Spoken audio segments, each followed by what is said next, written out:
नमस्कार बंधुरा साथी किचेने आपनादेर सबाइके स्वागत। आजके रेसिपि मुगशला पिठा। पिठागुलो बानानो खूबই सहज हय और खेते दुर्दान्त हय। पिठागुलोर ओपरटा देखुन एरकम क्रिस्पी हबे और भेतर थेके एकेबारे सफ्ट हबे। खेते देखबेन दारुण लागबे। एकबार हलेओ आपनारा बाड़ीते बानिये देखुन, दारुण लागबे। আর পিঠেগুলো কেমনভাবে আমি বানিয়েছি তার রেসিপিটি চলুন ঝটপট দেখে নিন। রেসিপি ভালো লেগে থাকলে ভিডিওটিতে প্লিজ একটি লাইক করে দেবেন আর চ্যানেলে নতুন দর্শক বন্ধু হয়ে থাকলে চ্যানেলটিকে সাবস্ক্রাইব করে বন্ধু হয়ে পাশে থাকবেন। পিঠেগুলো বানানোর জন্য প্রথমে একটি কড়াইকে গ্যাস ওভেনের মধ্যে বসিয়ে দিয়েছি আর গ্যাসের ফ্লেমটি মিডিয়ামে আছে। কড়াইতে দিয়ে দিচ্ছি 1 কাপ চালের আটা। চালের আটা একটু নেড়েচেড়ে কিছুক্ষণ ভেজে নিচ্ছি। গ্যাসের আঁচটা একেবারে লোতে আছে। 3 থেকে 4 মিনিট সময় নিয়ে চালের আটাটাকে ভেজে নিতে হবে। প্রায় 4 মিনিট সময় নিয়ে চালের আটাটা ভেজে নিয়েছি। দেখুন কালারটা একেবারে চেঞ্জ হয়নি। তার আগেই চালের আটাটাকে নামিয়ে নিচ্ছি, একটি পাত্রে রেখে দিচ্ছি এবং ঠান্ডা করে নিচ্ছি। এখন পিঠেগুলো বানানোর জন্য চালের ডোটা তৈরি করে নেব। তার জন্য প্রথমে দিচ্ছি কড়াইতে কিছুটা জল আর তার মধ্যে দিচ্ছি একটি চা চামচের 3 ভাগের 1 ভাগ লবণ। জলের সঙ্গে লবণটা দিয়ে ভালো করে মিশিয়ে নিচ্ছি। আর এখানে দিচ্ছি খেজুর গুড়। শীতের টাটকা খেজুর গুড় দিয়ে পিঠেগুলো বানাবো, এতে টেস্টটা দেখবেন খুবই দুর্দান্ত হয়। খেজুরের গুড়টা জলের সঙ্গে খুব ভালো করে মিশিয়ে নিচ্ছি।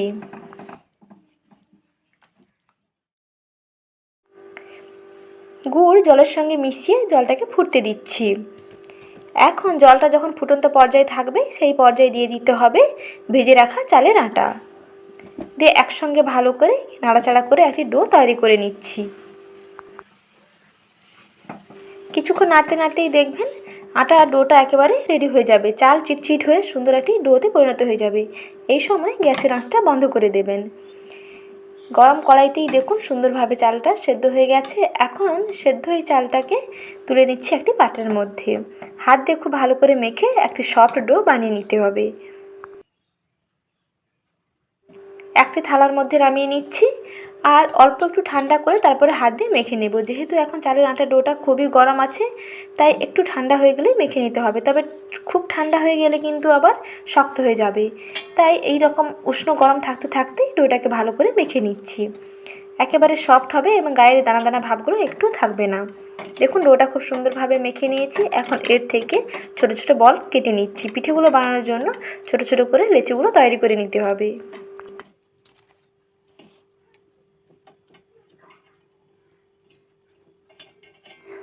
এখানে খুব সহজভাবে পিঠেগুলো বানানো দেখিয়েছি।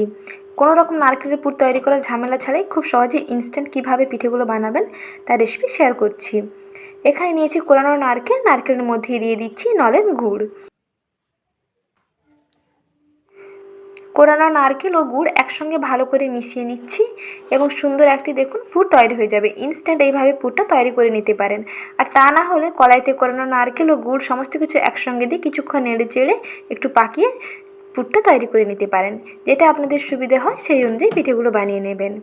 এটাতে খুব সময়টা কম লাগে এবং কম সময়ে চটজলদি পিঠেগুলো বানিয়ে নেওয়া যায়। দেখুন পুর একেবারে রেডি হয়ে গেছে। এখন পিঠেগুলোকে বানিয়ে নিচ্ছি।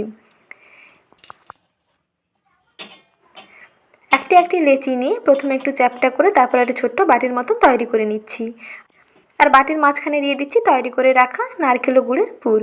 নারকেলের পুরটা মাঝখানে দিয়ে তারপরে দেখুন মুখটাকে এইভাবে আটকে পিঠেগুলো এইরকম শেপ দিয়ে বানিয়ে নিতে হবে। একটু হাতের দিকে খেয়াল করলে বুঝতে পেরে যাবেন পিঠেগুলো আমি কেমন করে বানাচ্ছি। মুখটা আটকে তারপরে দুই সাইডটা এইরকম একটু চেপে সরু করে দিতে হবে। একটু মাকুর মতন শেপ দিয়ে দিলে দেখবেন পিঠেগুলো তৈরি হয়ে যাবে। মুগশলা পিঠেগুলো এইভাবেই বানাতে হয়। ঠিক একইভাবে আপনাদের বোঝার সুবিধার্থে আরও একটি পিঠে আপনাদের বানিয়ে দেখিয়ে দিচ্ছি। ঠিক একই রকম একটি বাটির মতন তৈরি করে মাঝখানে পুট্টি দিয়ে এইরকম মুখটা সিল করে দিতে হবে।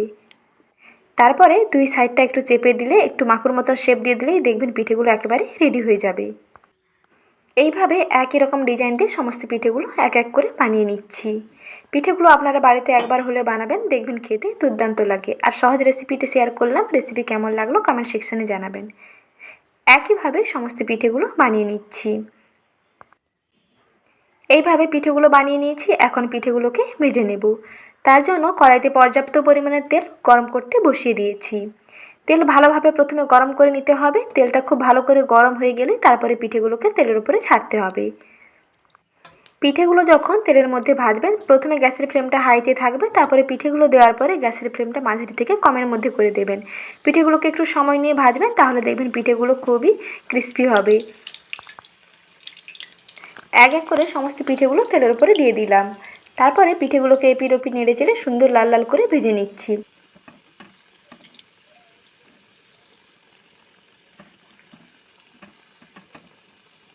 কিছুক্ষণ বাদেই দেখুন কালারটা অলরেডি চেঞ্জ হতে শুরু করেছে। আরও কিছুটা সময় নিয়ে ভেজে নিচ্ছি। দেখুন খুব সুন্দরভাবে কালারটা চেঞ্জ হয়ে গেছে। কালারটা যখন এই পর্যায়ে আসবে তখন তেল থেকে তুলে নেবেন। এই রকম গোল্ডেন ব্রাউন করেই ভেজে নিতে হবে, তাহলে পিঠেগুলো দেখবেন ক্রিস্পি হবে। পিঠের ওপরটা একেবারে ক্রিস্পি হবে আর ভেতরে নারকেলের পুরটা খেতে দুর্দান্ত লাগবে। এখন তেল থেকে তুলে নিচ্ছি। পিঠেগুলোকে তেল থেকে তুলে একটি কিচেন টিস্যুর উপরে রেখে দেবেন। এর যে অতিরিক্ত তেলটা তা দেখবেন শোপ করে নেবে। পিঠেগুলোকে ঠান্ডা করে একটি পাত্রে পরিবেশন করে নিয়েছি। পিঠেগুলো দেখুন ঠান্ডা হয়ে গেছে। পিঠের উপরটা দেখুন কতটা ক্রিস্পি। লোভনীয় এই মুখশলা পিঠেগুলো বাড়িতে অবশ্যই একবার হলে বানাবেন, দেখবেন খেতে দুর্দান্ত লাগবে। রেসিপি কেমন লাগলো কমেন্ট সেকশানে জানাবেন। ভালো লেগে থাকলে লাইক শেয়ার এবং কমেন্ট করতে একেবারেই ভুলবেন না। আর চ্যানেল সাবস্ক্রাইব করে বন্ধু হয়ে পাশে থাকবেন।